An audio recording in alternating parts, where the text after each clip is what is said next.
Moi, ce que je vais essayer de faire, c'est de faire des choses plus orientées sur ce qu'on fait, notre vision. Là, on a beaucoup parlé d'algorithmique, comment on met en place, quels sont les différents concepts. Et moi, je vais essayer de remettre un peu l'humain et la solution concrète quand vous mettez ça en place chez vous. D'accord? Donc, qu'est-ce que c'est la recommandation? Bah, c'est montrer le bon produit, le bon service, au bon moment, à la bonne personne. On l'a déjà dit. Donc, concrètement, comment ça se fait chez nos clients? Voilà, on va mettre des encarts de produits. Donc, ce qu'il faut déjà voir, c'est que on peut faire ça sur plein de pages de son site, on peut faire ça sur mobile, on peut faire ça dans des call centers, on peut imaginer ça en boutique. Donc, on peut imaginer de faire de la recommandation de produits ou de services finalement dans une palette très très large, dans des emails, et ainsi de suite, dans une palette très très large de canaux de distribution différents. Ce qui est important, c'est que finalement chacun, même si on est sur le site, une page produit va avoir un but qui est complètement différent d'une page d'accueil, qui va être complètement différent d'un emailing, et ainsi de suite. Donc il faut bien prendre ça finalement en vision, c'est que finalement chacun des endroits où vous allez montrer de la reco va avoir un but différent. D'accord? Donc une fiche produit, bah, ça doit me servir pour deux choses. C'est soit m'aider à valider que ça c'est le bon produit et que je commande, soit essayer de me montrer d'autres produits qui pourraient m'intéresser pour augmenter mon panier. Voilà, ça va être plutôt les deux choses. Si je prends la page d'accueil, bah, ça va être complètement différent. Ça va être faire en sorte que ma gamme de produits soit bien vue, faire en sorte que les gens, quand ils reviennent, ils ont un sentiment de fidélité. Voilà. Si je prends une page, j'ai pas trouvé de résultat de recherche, bah, le but, ça va être m'éviter de faire du bounce. Si je fais un emailing, peut-être je peux avoir deux buts. Je peux avoir du but, c'est que les gens dans l'email, je leur propose un produit ou un service, ils cliquent dessus, ils rachètent ce service derrière, ou bien juste ils cliquent et ils viennent sur mon site. Donc à chaque fois, il faut bien positionner quels sont les objectifs de mon moteur de reco. Et chaque emplacement, finalement, va avoir des objectifs qui sont potentiellement différents. Donc ça, il faut bien prendre ça en compte quand finalement on met en exécution tous les principes qu'on a vus avant. Donc voilà, donc ça c'est d'autres exemples, donc j'ai déjà parlé. Ici c'est sur une page panier, donc ça va être encore autre chose. Un pop-up panier, donc ça va être encore une autre des autres stratégies. C'est des pages ça qu'on aime beaucoup. C'est finalement les moteurs de reco, ça doit servir aussi à faire en sorte que donc là c'est quelqu'un qui a une 404, donc une erreur qui est arrivée sur le système, quelqu'un qui a cherché quelque chose qu'il n'a pas trouvé. Voilà, on va arriver sur une page. Et donc là, le moteur a vraiment pour vocation d'essayer de me ramener dans un pass de navigation. C'est des pages, il n'y en a peut-être pas énormément, mais c'est des pages où les gens quittent le site à 90%. D'accord? Donc même si on réduit ça, en mettant le moteur, on va réduire ça à peu près de 20 ou 30%, bah, ça ne veut pas dire que tous ces gens-là vont recommander, et ainsi de suite, mais au moins, on les a réengagés dans un pass de navigation. Donc finalement, il faut bien prendre tous ces concepts-là en place quand on met son système. Et on peut extrapoler de la même manière sur n'importe quel site, n'importe quel service. Voilà, il faut imaginer quelles sont les fuites, quelles sont les conversions et où on met en place les choses. D'accord? Donc dans l'emailing, c'est finalement la même chose. On peut avoir plusieurs objectifs. Vous pouvez avoir des newsletters très, très généralistes. Et ce que vous voulez faire, c'est de faire revenir les gens sur votre site. Voilà. Leur proposer des choses qui ont rapport par rapport à tout ce qu'ils ont fait avant, par rapport à ce qu'ils ont acheté, ce qu'ils ont aimé. Bah, ça a du sens pour les ramener sur votre site. Encore un autre exemple. Donc comme on voit, on peut ici c'est des tickets. Avant il y avait de la mode. On peut faire ça avec des services. On peut faire ça avec des documents de contenu. On a parlé de la presse. Dans tous les cas, c'est le même concept. Ça doit être des objectifs différents. Donc il faut bien les poser et réfléchir à ça en avance. Parce que c'est ça qui va nous servir à évaluer notre moteur. Est-ce qu'il fait du bon travail? Ça, il va falloir se donner des objectifs et l'évaluer par rapport à ça. D'accord? Donc ça, c'est une partie où on n'a pas vu avant. C'est la loupe de feedback. Comment a fait mon algo? Est-ce qu'il a bien fait ou pas? C'est vraiment important. Et pour ça, il faut se donner les bons objectifs. Et ils peuvent être qualitatifs, ils peuvent être quantitatifs. Donc voilà. Donc comme je l'ai dit, on peut faire ça sur mobile aussi. Donc un point important, c'est qu'on a dit finalement dans e-commerce, on peut avoir une très grande gamme de produits. Et finalement, quand on regarde un site e-commerce, les gens vont arriver, ils vont voir aller sur les sites entre 8 et 10 pages, d'accord? Et finalement, ils vont voir moins de produits que s'ils sont en magasin, d'accord? C'est bizarre parce qu'on se dit, bah, j'ai mon catalogue, j'ai 100 000 produits, je suis Darty, j'ai 100 000 produits, mes magasins ils vont en avoir 10 000 références. On va se dire, bah, sur le web, les gens ils peuvent tout voir, c'est génial, ils cliquent, ils recherchent et tout ça. Mais la réalité, elle n'est pas là. La réalité, c'est qu'ils voient même moins de produits que quand ils vont au magasin, moins de produits visuellement. Donc finalement, faire de la reco, c'est encore plus important parce que finalement, il faut leur montrer, il faut les aider à trouver les bons produits. Et là, de plus en plus, il y a le développement du mobile, tout le monde est sur son mobile, tout le monde recherche, achète des produits, je pense, sur mobile. Nos clients, on a dans la mode, ça va être 50% des visiteurs viennent maintenant, sont des visiteurs mobiles. C'est énorme. Et ça représente 30% de leur chiffre d'affaires déjà. On fait x2 chaque année. Donc, on est en train de se dire que ça va devenir 50-50 sur des comptes comme Pinky ou ce genre de choses, des marques comme ça. Donc surtout, plus c'est des marques pour plutôt les jeunes et plus le mobile prend, bien sûr. Mais donc on est en train de se dire que le mobile va être à 50-50. Et sur le mobile, si je commande, vous prenez n'importe quelle appli de n'importe quel service où il y a des produits ou du service, ou même une appli lemonde.fr, vous regardez combien de documents vous allez voir. Vous allez voir 10, 12 pendant une session, max. Donc là, de trouver le document pertinent, ça va devenir finalement vraiment indispensable. L'autre challenge qu'on va avoir, c'est qu'avec le mobile, on a des modes connectés et non connectés. Et pour le moteur de reco, être connecté, c'est plus pratique.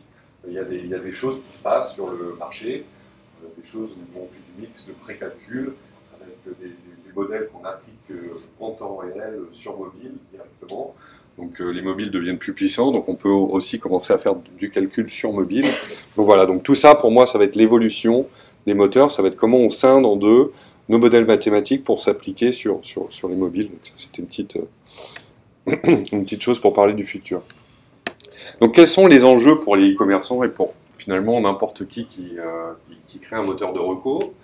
Ça va être déjà de le construire, donc on en a parlé, je ne vais pas réévoquer, bien stocker sa donnée, bien réfléchir à ce que mon moteur, je veux qu'il soit temps réel, pas temps réel, parce que finalement, tout le monde dit, bah oui, je vais construire une DMP qui va me faire de la statistique, et puis en même temps, ça va être un moteur temps réel. Voilà, mais il faut quand même bien réfléchir au début, est-ce qu'on veut faire du temps réel ou pas? Donc toutes les contraintes techniques, bien les définir, et ainsi de suite. Donc il faut bien construire ça, et que ce soit propre. Il faut qu'on travaille sur les modèles mathématiques, et puis on a vu tout à l'heure, on a vu des tableaux, lui il a aimé ça et tout ça, on se dit, bah tiens, c'est bon maintenant, mathématiquement, j'ai fait un beau système technique, j'ai fait des beaux algos, j'ai validé que mes algos ils sont super performants, mais on a oublié l'humain dans tout ça. Une fois que vous allez mettre ça en prod, si vous mettez ça en prod, eh ben, vous allez avoir 90% de votre société qui va arriver, qui va vous dire non mais c'est pas possible, pourquoi j'ai ça, moi ça ne va pas, ah oui mais dans ce contexte-là, le truc qui m'a sorti ça, moi j'aime pas, et là, votre projet, il est mort. D'accord. Donc il faut éviter l'effet boîte noire. Donc ça fait très longtemps que les moteurs de reco existent. Je veux dire, les premiers prémices, ça a été toujours, comme d'habitude, dans la banque, les détections de fraude et ainsi de suite.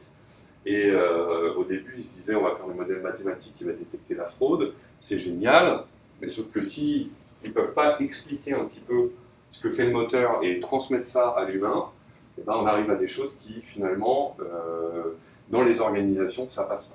Donc l'effet boîte noire, il ne faut pas le négliger. C'est bien de réfléchir à ces algos, ils sont performants et ainsi de suite. C'est bien de réfléchir à une super architecture et y arriver.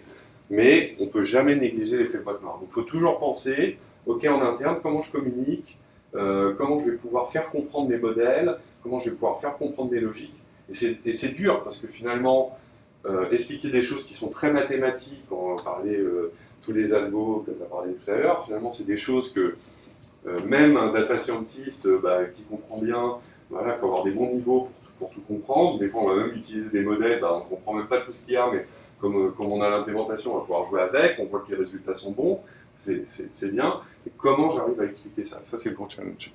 Donc, du coup, après, les autres enjeux, c'est de faire quelque chose qui soit automatique, auto-apprenant, c'est-à-dire, comme on a dit, il faut se renouveler, il faut remettre en question, et ainsi de suite. Il faut pouvoir le plugger avec des sources de données, rajouter des nouvelles sources de données, en enlever, pour que le moteur s'alimente et continue à faire des choses pertinentes.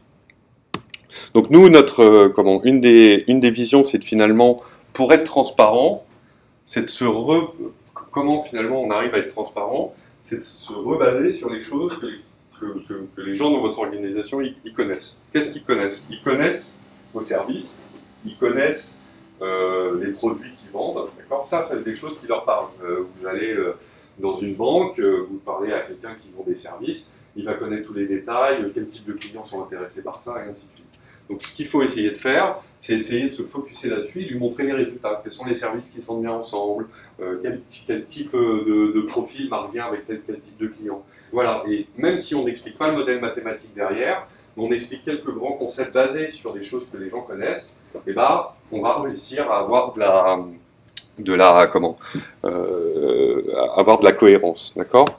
Donc, et puis à la fin, bah, c'est souvent dans les organisations, le but c'est quand même gagner de l'argent ou bien améliorer qu'il y ait de plus en plus de monde, mais à la fin, si je prends de la presse, bah, c'est que les gens restent plus longtemps sur le site, qu'ils passent plus de temps, c'est quand même à la fin, c'est gagner de l'argent, d'accord? Donc ça, c'est souvent un des objectifs. Donc, comme je l'ai dit, c'est important de se fixer des objectifs, ça peut être de la conversion, ça peut être l'augmentation de mon panier, ça peut être augmentation de mon chiffre d'affaires, donc ça, c'est important de réfléchir à tous ces KPI, d'accord? Les taux de fidélisation, mon ROI, mais aussi des KPI qui sont moins, comme tu l'as dit tout à l'heure, il peut y avoir des KPI qui peuvent être, à un moment ou à un autre, je veux essayer de faire découvrir les produits que j'ai dans mon catalogue. Un nouveau produit ne se voit pas, ben, ça peut être une stratégie. Je suis Darty, demain je commence, dans les cuisines ils doivent déjà faire, demain je commence à faire de l'habillement pour bébé. Et ben, les gens ils viennent chez Darty, ils viennent pas pour ça. Du coup, à ce moment-là, on a peut-être intérêt pendant un moment à que le moteur de repos soit concentré pour un autre objectif qui est de faire découvrir les nouveaux produits aux clients. Ça ne va pas aider la conversion, ça ne va pas aider au fait que les gens vont acheter plus, mais ça va aider à découvrir ces produits. Donc bien penser à ces objectifs, qualitatifs, quantitatifs, comme on le souhaite. D'accord? Donc quels sont les points clés d'une solution?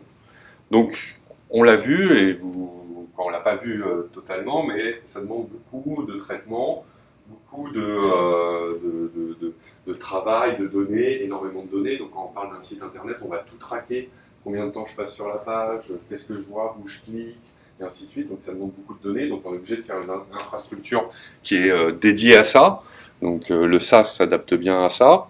Il faut que le système soit automatique, c'est-à-dire bah, vous le branchez, vos algos y tournent, ça fait des résultats, et puis ça continue à faire des résultats. Il faut que ça soit auto-apprenant, c'est-à-dire que bah, on continue à apprendre en permanence.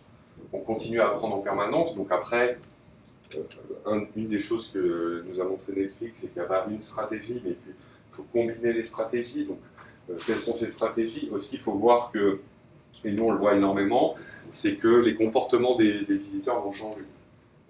Par exemple, demain, je fais une pub télé, je vais avoir un grand nombre de visiteurs qui vont arriver sur mon site, qui vont être à un comportement qui n'a rien à voir avec un comportement global. Donc, comment je m'adapte, comment je auto-apprends de ces changements, comment je m'adapte à ça.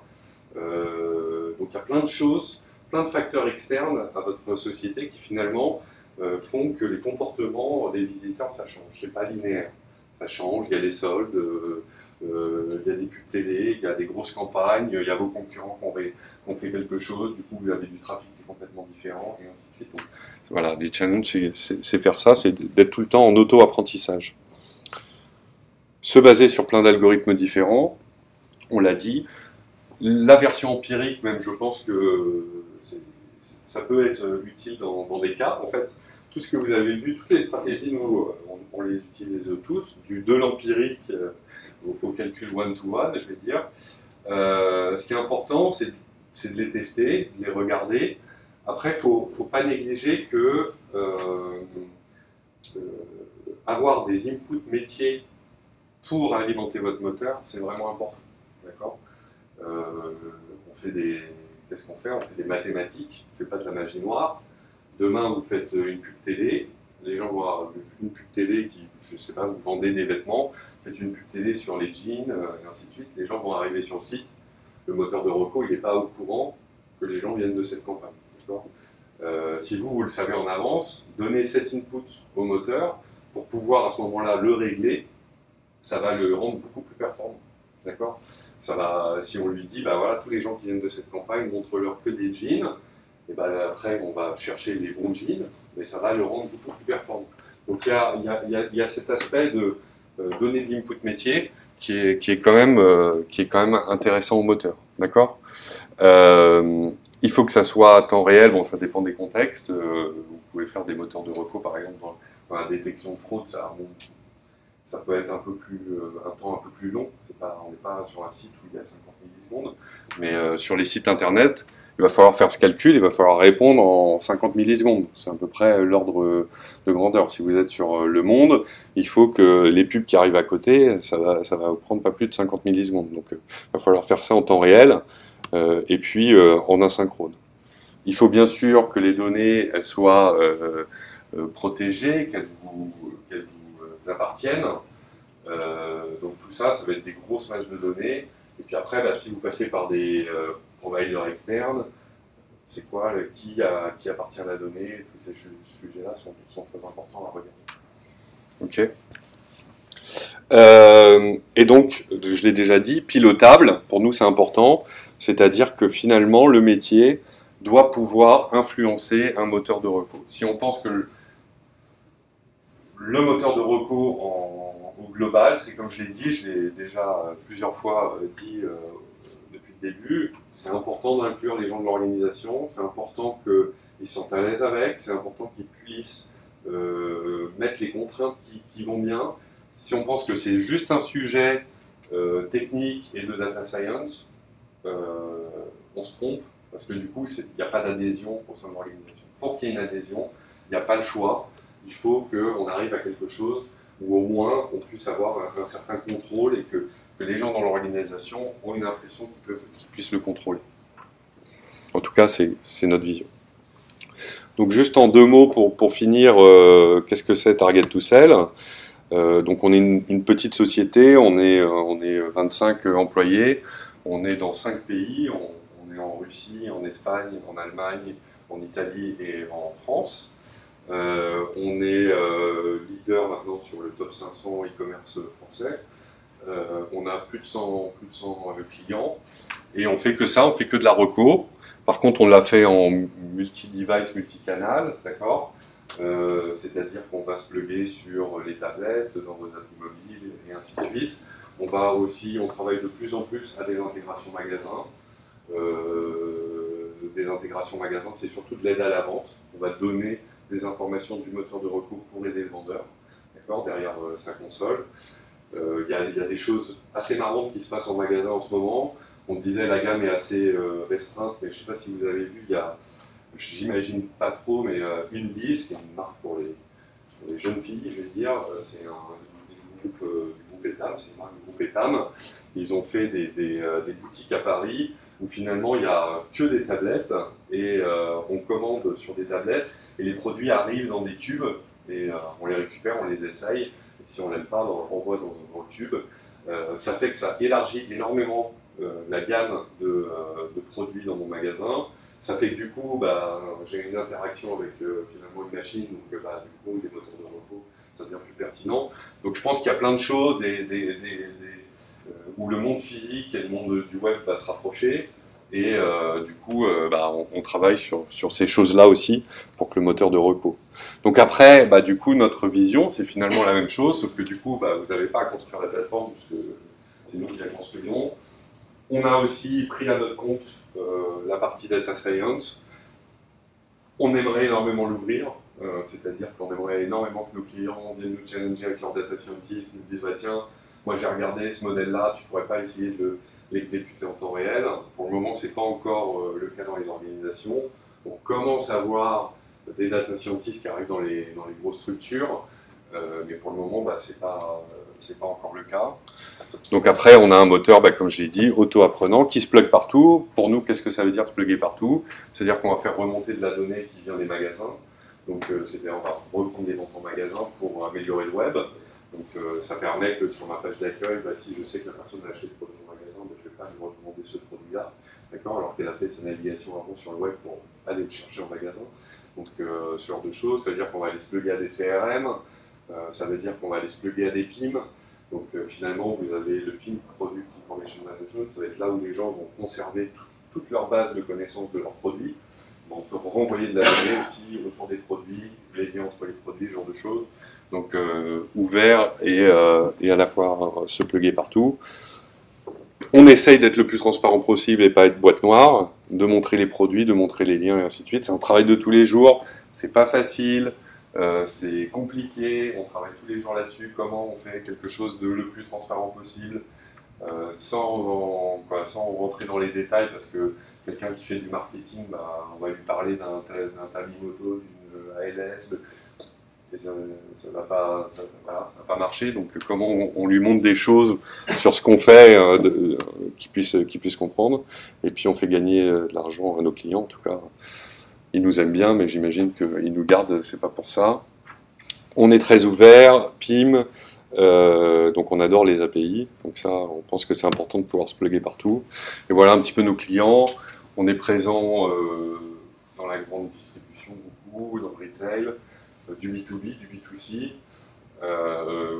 Beaucoup de gens qui ont des sites e-commerce. On fait moins de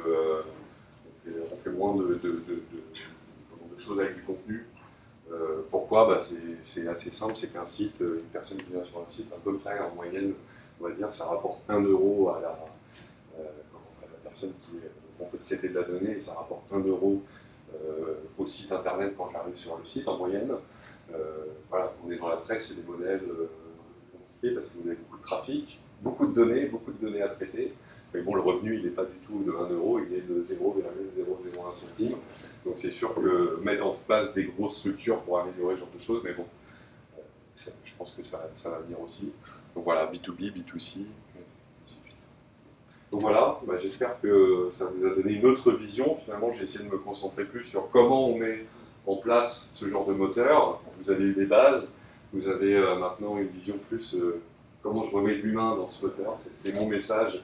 Je pense que c'est le message important de pensée technique, algorithmique, mais aussi organisationnelle, comment ce genre de moteur rentre dans votre organisation. Pour le multicanal, on est en train de travailler pour les boutiques physiques, on travaille avec des gens comme Aubert. Chez Carrefour et chez Auchan, c'est web, mail, site, mail, mobile, voilà. Ça va être ce genre de cas qu'on a. Pour le moment, c'est pas encore multicanal, mais ça arrive parce que c'est des organisations comme Auchan. Maintenant, ils ont avec la carte de fidélité, je me log en ligne ou je vais en magasin, je passe ma carte de fidélité. Le code client est unique, donc ça c'est vraiment important. Et je vais dire, il y a de plus en plus d'organisations, je ne vais pas donner les bons élèves et les mauvais élèves dans cette liste, mais de plus en plus d'organisations ont un code client unique. Et ça c'est important, c'est-à-dire qu'ils se disent, maintenant mon client c'est mon client, qu'il soit web, pas web. Et l'important c'est d'avoir une seule référence client. Et ça se fait de plus en plus chez plein de gens. Donc ça nous aide forcément. Et vous fournissez des algorithmes?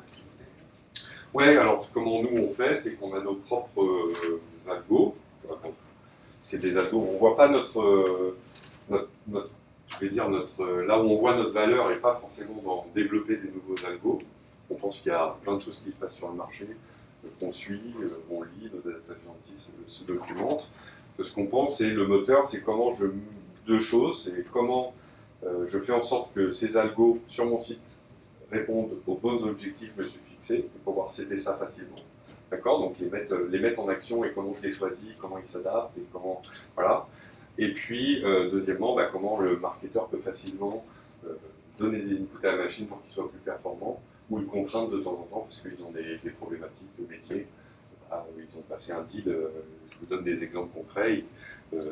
Chez Toys R Us, ils ont des deals avec Lego. Si vous montrez du Duplo sur des fiches produits Lego, vous faites shooter. parce que vous allez avoir des gros problèmes. Donc les grosses marques leur donnent des contraintes et ils sont obligés de les respecter.